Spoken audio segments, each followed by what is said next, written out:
Muy buenas noches, maestra y compañeros. Mi nombre es Dulce María Torres Ramos y soy alumna del plantel Macuspana, Tabasco. Soy integrante del equipo número 2 en la materia Metodología Jurídica.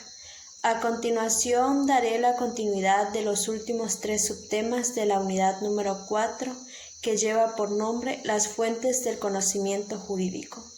Iniciaré con el subtema 4.3, que lleva por nombre Las fuentes del conocimiento jurídico.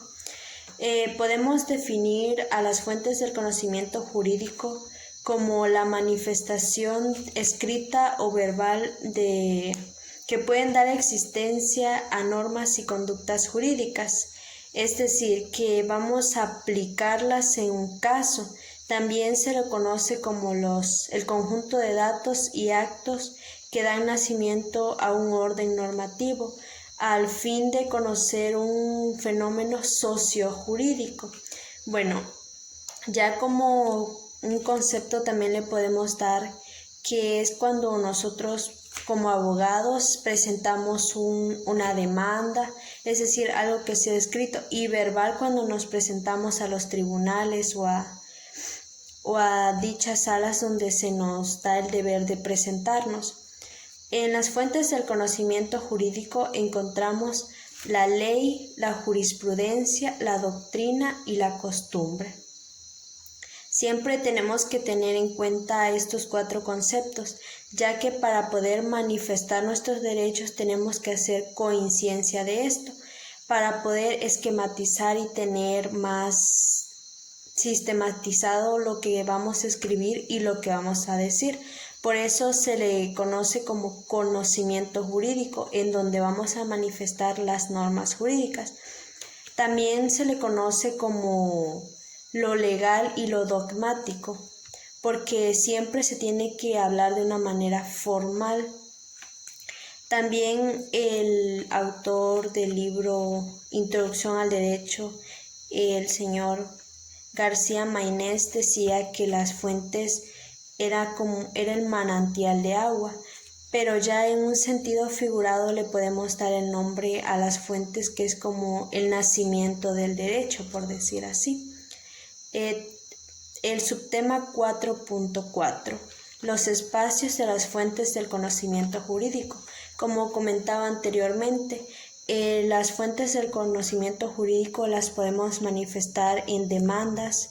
Por ejemplo, si yo pongo una demanda de pensión alimenticia, voy a ir al tribunal o a una defensoría, y es a donde el defensor me va a hacer una demanda, y ya yo tengo que presentar eso al lugar donde se me fue citada. Ese sería como el espacio, al igual que una constitución. ¿Por qué? Porque de ahí es a donde voy a agarrar qué artículos voy a protestar para que mi demanda sea aceptada.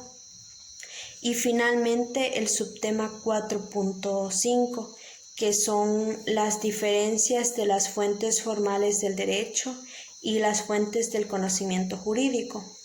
En sí, las fuentes formales del derecho dice que son los textos recopilados en donde se expresan las normas jurídicas.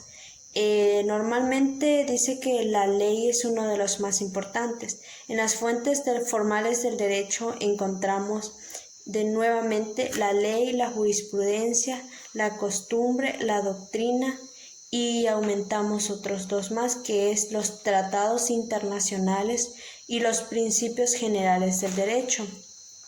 Todos estos tienen un orden normativo, y siento que la diferencia entre estos 2, que son las fuentes formales y las fuentes del conocimiento, es que en las fuentes formales son como de donde se agarran las leyes, por decir así, la Constitución, y las fuentes del conocimiento jurídico son en donde se ven manifestadas lo que ya vimos anteriormente. Como comentaba, en la Constitución podemos ver los artículos, y si yo presento una demanda para que el abogado me pueda hacer esa demanda, se tiene que guiar de algo, es decir, de la Constitución, y utilizará los artículos en mi demanda. ¿Para qué? Para que esto sea favorable para mí. Sería como una diferencia en sí. También comentábamos que las fuentes del conocimiento jurídico se da lo empírico. En la unidad número 3 veíamos la investigación empírica, que era mediante la experimentación. En sí lo podemos recalcar como que para que podamos tener acceso o podamos manifestarnos formalmente y jurídicamente tenemos que haber pasado por dicha experiencia. Como comentaba, si yo tengo que hacer una demanda o quiero manifestarme de tal manera, primero tuvo que haber un hecho por el cual yo quisiera protestarme, por el cual yo quisiera que mis derechos fueran respetados. Siento que son las diferencias que diferencian a estos dos, porque al igual los dos provienen de las fuentes del derecho y las fuentes del derecho son una guía importante en el estudio del derecho, que es lo que nosotros como estudiantes de derecho estamos trabajando. Pues esta fue mi presentación de los 3 subtemas que me tocaron. Espero haya sido de su agrado y que todos tengan muy buenas noches. Gracias.